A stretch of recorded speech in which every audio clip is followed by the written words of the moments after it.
Sklar, host of the Social ROI Chat. And boy, did we have a great one today. We have Mindi Rosser back with us, and she shared some amazing insights. Hello, Mindi. How are you today? Hi, Madalyn. Excited to be here and talk about social media marketing. I know. You shared some amazing insights with us today. I was just watching the reactions from everybody and seeing them so interested in what's Mindi going to say next? It was a great topic, how to launch and measure targeted social marketing campaigns.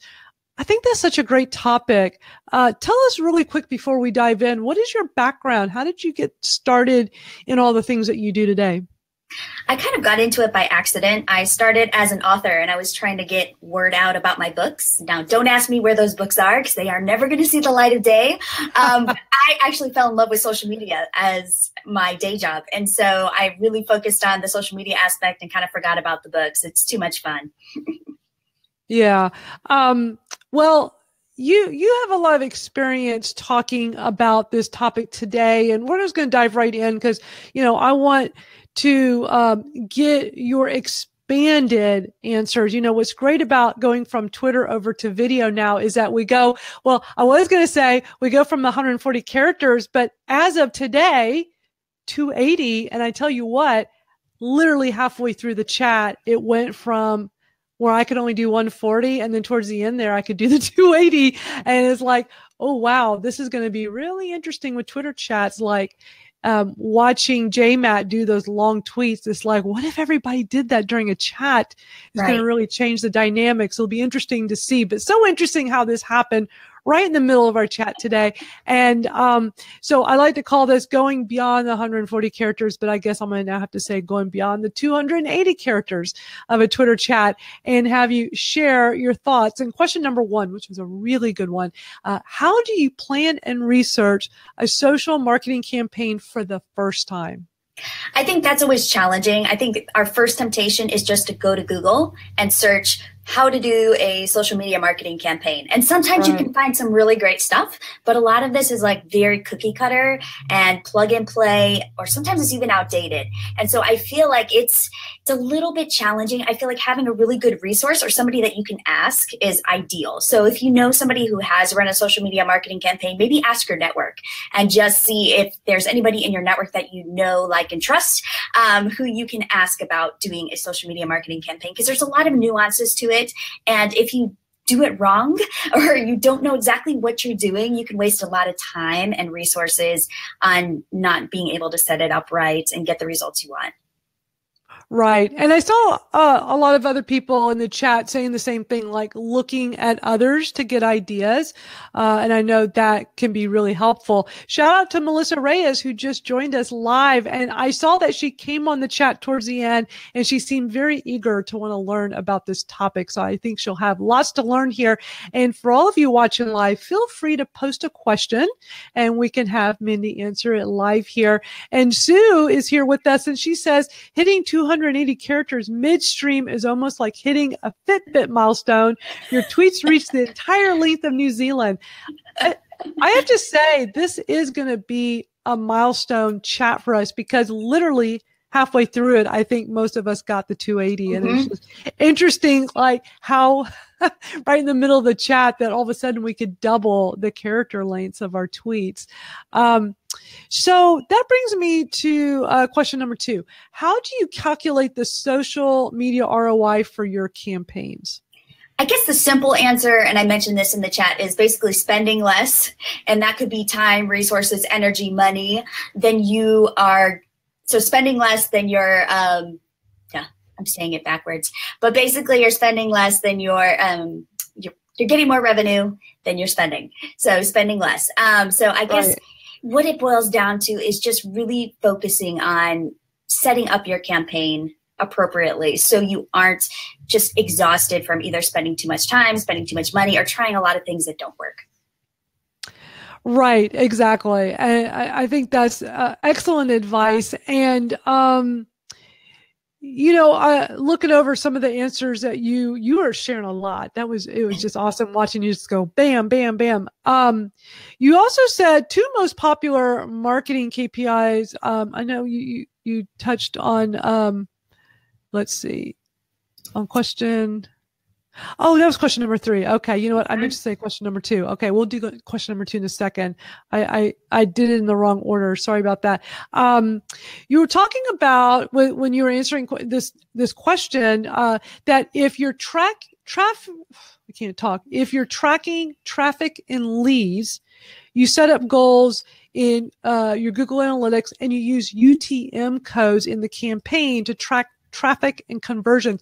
Can you talk a little bit about UTM for those who don't know what that is? Good question. I didn't really know what UTM codes are, but if you go to Google and you kind of type it in, it'll tell you exactly how to set those up. And you can name these codes. You can create as many of these codes as you want. And basically, it's just like a little part, a little appendage to your links that tells you where your traffic is coming from.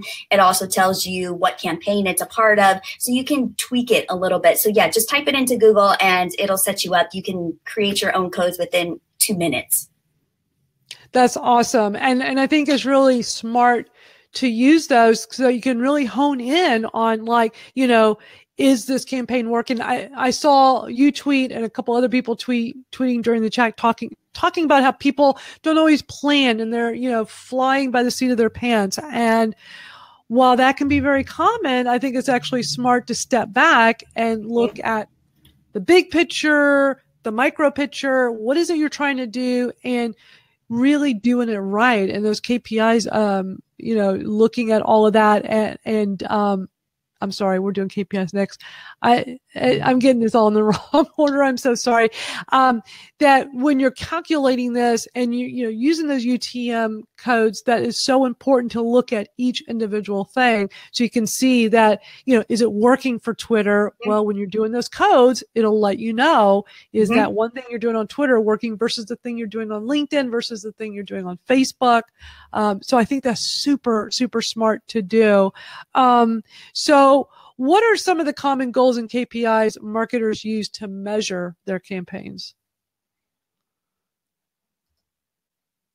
Uh-oh. Are you there? Did I lose you? I think we froze up. I don't know if I'm frozen or if you're frozen. Uh-oh. Okay. I'm going to refresh. I don't know if anybody sees this. I'm just going to do a quick refresh.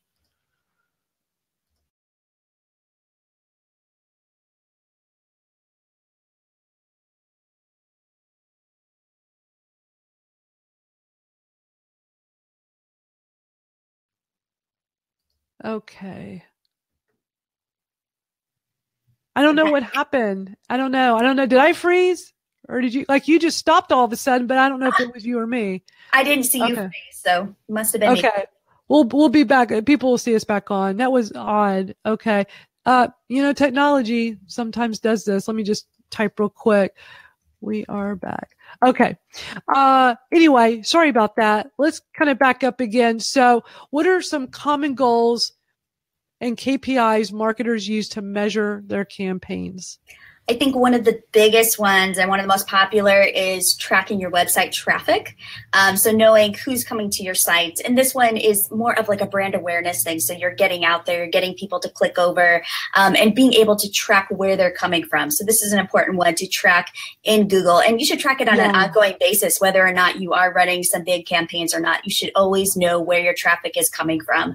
Another one is leads. So this would be leads generated. And I think a lot of people don't really understand what it means to like generate a lead or what does that actually mean. And that's getting somebody to take action on your site and maybe sign up for a webinar.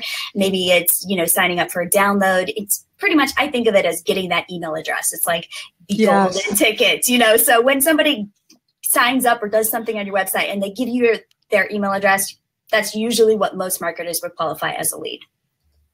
You know, collecting that email address is so important. I'm so glad you brought that up because, you know, with social media, that's not always easy to do. We got to get them to, you know, leave social media and come over to our website, which is not easy to do. But having a good lead magnet, lead magnets, I think, are just such a great way to collect email addresses. So tell everybody why, like, you got email over here, you got social media over here. Why is it so important to get that email address? We all love social media, and not to knock social media. We're both social media marketers, strategists, that's our work. But why is that email address so important? It's really important because you never know what's going to happen on your social channels. And if you want to be able to contact all of these people directly and build that relationship on your terms, not on whatever terms the social channel is feeling at that moment, you need to be able to email them. And email is the one thing that everyone still uses and that will reach them. Almost everybody checks their email just about every day, if not multiple times throughout the day. And when you're showing up in their inbox, you are going to get their attention if you're writing good content. So don't spam people or they will unsubscribe right away. Love that. What a great way of explaining that. And I think it's so important because if we all look back to the MySpace days, I know a lot of people laugh when they hear MySpace, but I was in the music business and it was an amazing platform for musicians to build their fan base, to sell their music, to do tours. We never thought it would go away. We all were banking on it. We were all in on it. And then it goes away and we have nothing to show for it. And I think it was a huge lesson and wake up call for everybody that you cannot rely on a platform that we refer to as rented space. And we are just using rented space on every social media platform, but our email addresses we own. So thank you for explaining that and sharing your insights, because I find it interesting that a lot of people do not take email seriously, or they say, oh, email is dead. It's not dead. We all check our email. So it's important to collect email addresses and find ways to get people to give you an email address.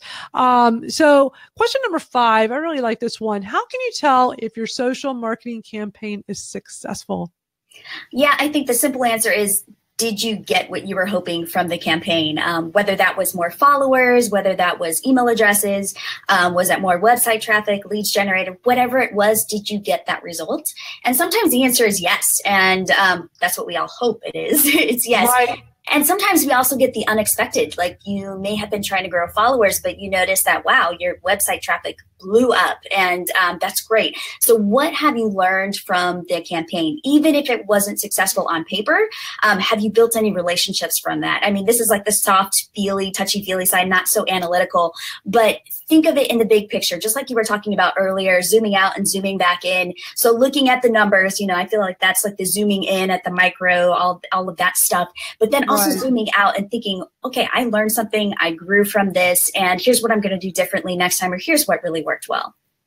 Absolutely. And Dorothy says, meeting your goals is the bottom line and revenue. So incredibly true. How do you know what to budget? When you're starting out with this, how do you figure out a budget for your campaigns? Uh-oh, did we freeze up again?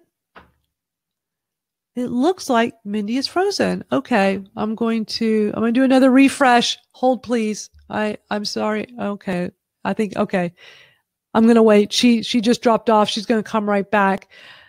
I just want to take this moment to thank you all so much for being here with us. This is such a great way to connect after the Twitter chat. And there she is. She's back. Hello. So how do you figure out a budget? When you're first starting out with your campaign, how do you know how much to put into it?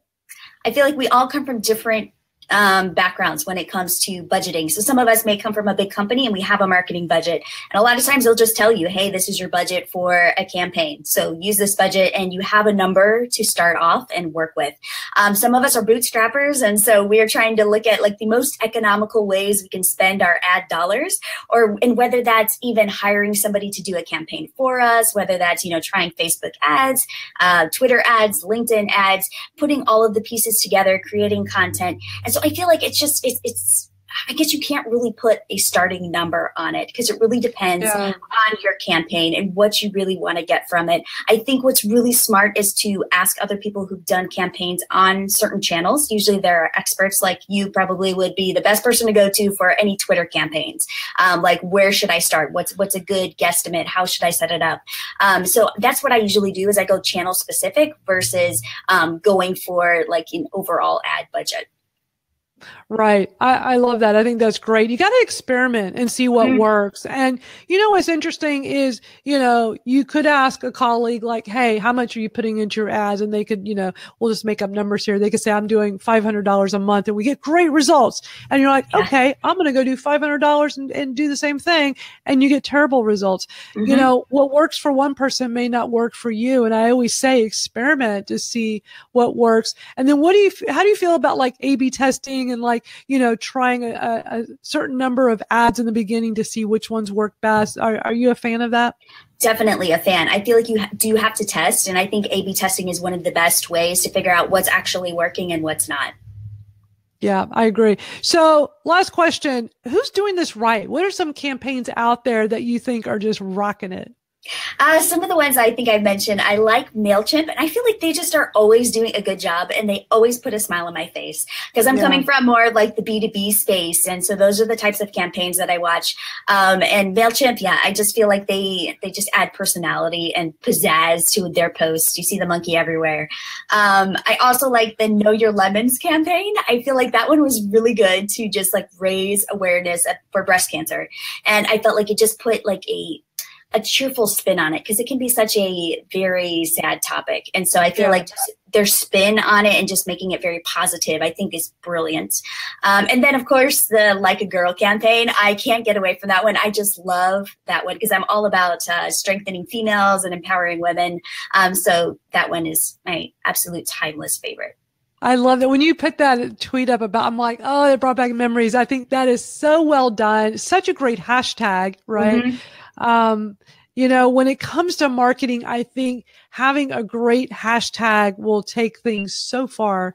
But this has been so wonderful. I appreciate you taking extra time after the Twitter chat to come over here on Facebook and have a quick conversation with us and expanding your thoughts on these questions. What's the best way for people to get in touch with you? Best way is via email. It's Mindy@MindyRosser.com, and that's Mindy with an I. You can also find me on Twitter, Mindi R. Rosser, and on LinkedIn, just type in Mindi Rosser. I spend a lot of time on LinkedIn, so if you want to connect with me, I'm there all the time, like you are on Twitter. So excited to connect with you. I'm going to put your Twitter in the chat here so people can check that out and definitely connect with you on Twitter. But feel free. I'm going to pen this on here. Feel free also after this to go into the comments and put in all your other content. Your contact information. This has been so great, Mindi. Thank you so much. Thank you to all of our fans here watching live. We appreciate you so much. Feel free to keep the conversation going right here in the comments. It's a great way to connect with other social ROI participants. And we'll be back next week with another great guest. And until then, I'll just keep seeing all of you out on Twitter. Bye. Bye.